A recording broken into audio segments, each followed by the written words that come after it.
Hello, everyone. Welcome to another episode of Thriving Talk. We're excited to be back with another episode. And how are you doing today? I'm doing good. Are you really excited? It doesn't sound like that, look like that. Are you? Yeah. Okay, let's go ahead. So we're gonna get right into today's episode. But before that, a quick reminder that Thriving Talk is available on many different platforms like Spotify, YouTube, and many different platforms. So make sure to follow or subscribe to Thriving Talk on your favorite platform to receive new episodes as they get released. Don't you think we should stop saying that? Now we crossed 60 episodes mark. That's right. Yeah, I think by now people should know that it's all available. Yeah, but it's good to do the intro. A good reminder.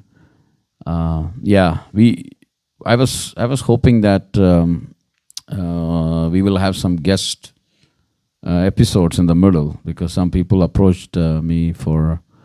I think they are authors. They have written some books and they wanted some interviews to be done. In fact, I was supposed to talk to someone, and the person was not well.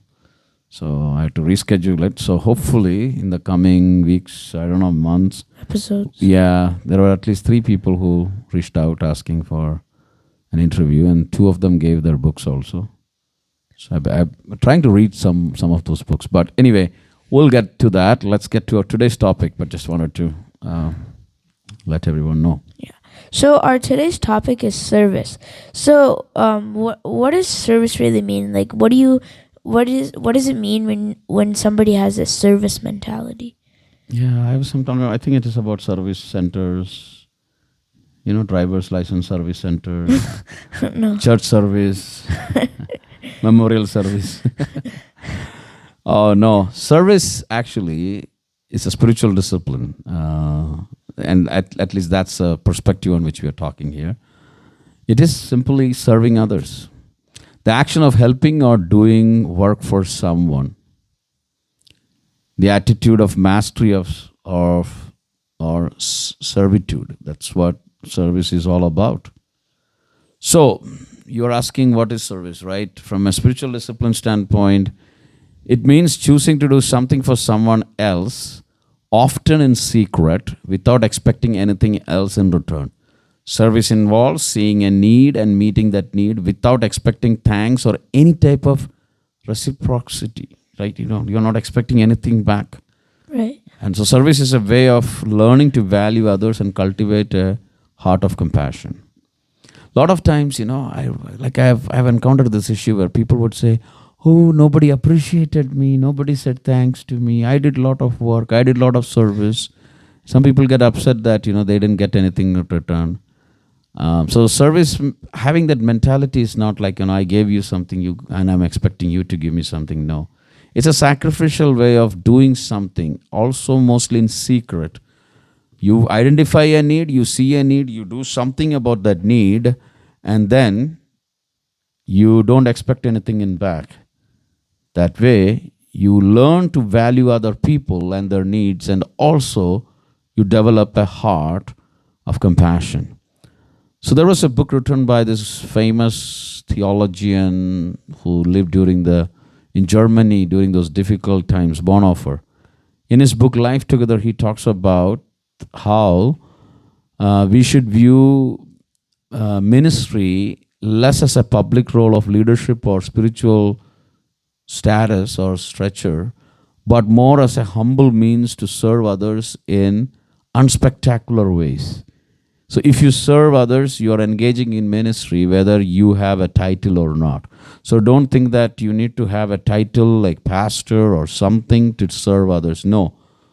Ministry actually means to serve others. You can minister to other people in simple ways. Sometimes people think ministry is something very big, because a lot of times, political realm and all, this ministry word is used with some lot of strings attached to it, like, something great, something which is beyond anyone's reach and stuff like that. But no, ministry or service actually has to do with really serving other people. And it was John Hagee who said, "A measure of man's greatness is not the number of servants he has, but the number of people he serves." Got it? So someone's greatness is not in how many servants they have, but how many they serve. So we live in a culture where sometimes even in the corporate setting, people are very proud to say that, oh, I have 10 people work under me, or 20 people work under me. And there is a lot of race towards growing the number of people under them. But from a biblical perspective, we have to take a stand which is different, where it says, okay, the number of people you are actually serving, not number of people who are serving you. So can you elaborate with a few examples from like Jesus teaching on how like service really works? Yes. So at some point, one point of time, there was actually a debate. It's written in Luke chapter 9, 46 onwards. So it says, then disciples began arguing about which of them was the greatest. So that was their argument. Who is the greatest among us? Then Jesus said, if you want to be the greatest, you need to be, a servant of all, right? So Jesus was basically saying that greatest is not by the standards of this world, but greatness is measured by a different yardstick altogether, right? It's completely different way of looking at it. So that's one thing we need to be very careful about in life, and think about it. Let me read that to you because that's a very interesting and very important passage. It says, an argument started among the disciples as to which of them would be the greatest. Jesus, knowing their thoughts, took a little child and had him stand beside him, and he said to them, whoever welcomes this little child in my name welcomes me, and whoever welcomes me welcomes the one who sent me. For the one who is least among you all, who is the greatest. So that's very radical, right? Teaching of Jesus. So that's one thing. Then John chapter 13 talks about how Jesus washed the feet of his disciples. So he was showing an example by doing that. Then the other place another thing I want to bring to your attention is in Matthew chapter 20 verses 25 to 28, Jesus called them together and said, you know that the rulers of this world lord it over their people, and officials flaunt their authority over those under them. But among you, it will be different. Whoever wants to be a leader among you must be your servant, and whoever wants to be the first among you must become your slave. For even the Son of Man came not to be served, but to serve others and to give his life as a ransom for many. So I think this whole concept of service, I don't know how much clear it can get, more than what I just read. So it says, among you it will be different. Whoever wants to be a leader among you must be your servant. And whoever wants to be first among you must become your slave. So that's the teaching. So serving versus being served. So the service mentality is, I'm looking for opportunity to serve others rather than waiting for others to serve me. And that it is also, I think Matthew 19, Peter asked this question to Jesus, we have given up everything to follow you, what will we get? So, but sometimes we can also get trapped into that thing. Okay, I did this, I did that, what am I going to get it? So, but Jesus' servant, like his leadership style, well, it has been done, studies have been done in many places. So the servant leadership style, they call it a servant leadership model. And that is, prime example is Jesus Christ, and that's what is. So nowadays it's very much in corporate world. I have seen leaders, people who work as vice presidents or, that role, who tell that they want to be like servant leaders, right? By that, what they say is they want to be like something like what Jesus has taught. They want to be serving others rather than being served.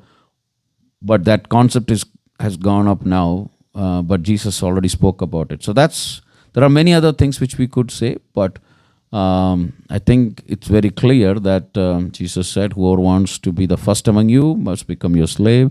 For even the Son of Man did not come to be served, but to serve others and to give up his life as a ransom for many. So why is it important that we show service to others or in anything? Why is it important? Yeah. Like, why do we have to? First of all, it's a teaching of Jesus. Number two, it will transform us. It will change us. We can avoid a lot of issues in our own life because our expectation is not to be served by other people, rather it's to serve others. So it will be a discipline which is going to really help us in our pursuit and in our life. So if you ask why is it important, I would say it's very important if you really want to become a true disciple of Jesus, Right. because that's a model he showed. And in Philippians chapter 2, it says, let the attitude of Christ be in you, or the mind of Christ be in you. And the following verses actually says that he left all the glories of heaven and came down, right, to die.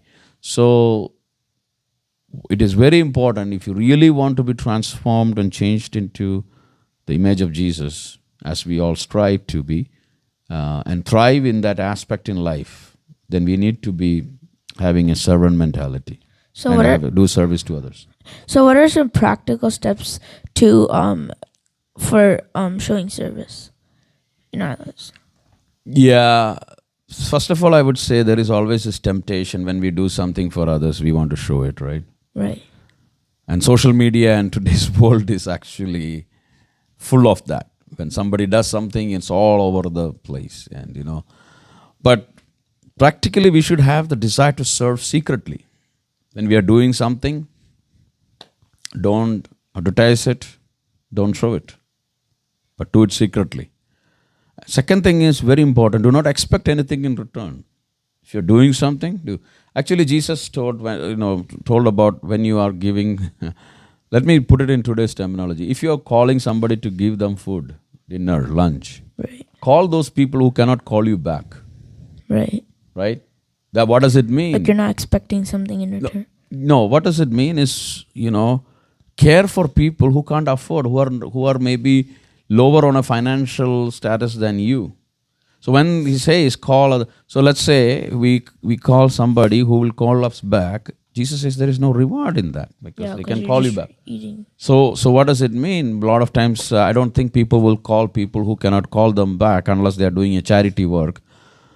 So, but even when you are doing something, do not expect anything back in return. And try to do things that cannot be returned back. A lot of times people are saying, oh, I did this for that person and he never did anything back to me, he's thankless and all, right? You're right. But at the same time, what you can do is you can, as Jesus said, do not expect anything. So that's another thing. And another practical step I would say is meditate on what Jesus did. Philippians, as I was saying earlier, 2:5-8 talks about how he came down, leaving all his glories to die for humanity. So I think I said 4 things. Number 1, have a desire to serve others secretly. Do not expect anything back in return. Do things to those people who cannot return it back to you, and meditate on what Jesus did in your life, or Jesus taught and he has done in his own life. Meditate on those things and transform your thought process based on that. So what are your final thoughts to wrap up this episode? Put it all together. Yeah, every time you ask for final thoughts. Okay, let me try. Summarize it all. Yeah, summarize. I would say that, let's evaluate our life and see when we do something for others, when we serve others, servicing. I think we can title this as service or serve others, or servant attitude, or serving. different. Yeah, let's call it a serve. So, as I said, evaluate your life. How is this? When you do something, are you doing it openly to be seen by others, or are you doing it in a very secret way? Number 2, as I said, let's evaluate our own intentions and thought, desires. Oh, I need somebody to appreciate me for what I did. Or, are you expecting things in back? And when we have the attitude of Jesus, we will be able to serve others. It was John Wesley who said, "Do all the good you can by all the means you can, in all places you can, at all times you can, to all the people you can, as long as ever you can." I think that would be a good conclusion. Again, do all the good you can by all the means you can, in all the places you can, at all the times you can, to all the people you can, as long as ever you can. So what does it mean? Always have this attitude of not receiving but giving. And I think that will transform our life, that will change our life, that will change us to be a blessing for others. I think it was in the last episode when we were talking about simplicity, where we said how having that mindset where we are getting rid of our own desire for indulgence and things I need more, Yeah. coming down to a point where I am sacrificing something or giving up something to be a blessing for others, helping others. I think these two comes kind of together, where when you have a servant attitude, service attitude, servitude or mentality, then you are not desiring or anything for yourself, but you are having a heart to serve other people. Right. So thank you for sharing, and to all our listeners. My dad talked about service is important, and like you're not expecting something back, and you're like not showing your acts of service, but you're doing it to help someone or be nice. So thank you for sharing. And to all the listeners, thank you for listening. In the coming weeks, we'll be coming back with more Thriving Talk episodes, and we'll be talking about more topics. And as we said in the beginning, Thriving Talk is available on many different platforms. So do not forget to follow or subscribe to Thriving Talk on your favorite platform. Also remember that my dad has a monthly newsletter in which he shares a lot of good information. Feel free to subscribe to that newsletter. The link will be in the show notes. But with that, we're going to end off this episode. Try to show some acts of service to others. Thank you. Are you going to show me some acts of service? Sure. So you have to edit this and put it out faster. Yeah. Thank you. Thank you all. God bless you all.